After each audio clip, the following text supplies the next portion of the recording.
Lundi va apporter les données récentes sur les indices des directeurs d'achat du monde entier. Donc, jetons-y un coup d'œil.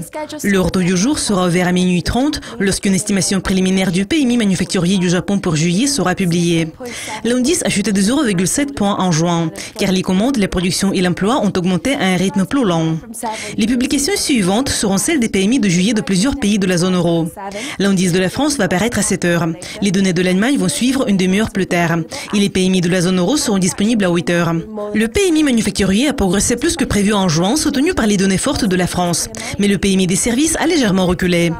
La publication suivante va paraître à 12h30 GMT. Et c'est celle du commerce de gros du Canada pour mai.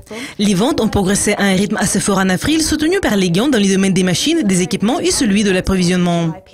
Une estimation préliminaire du PMI Market des États-Unis pour juillet va suivre à 13h45. L'indice manufacturier a atteint son plus bas sur 10 mois en juin, mais l'indice des services a progressé plus que prévu. Les ventes de maisons existantes des États-Unis pour juin seront disponibles à 14h. Les ventes ont rebondi en juin, contrairement aux attentes d'une nouvelle baisse.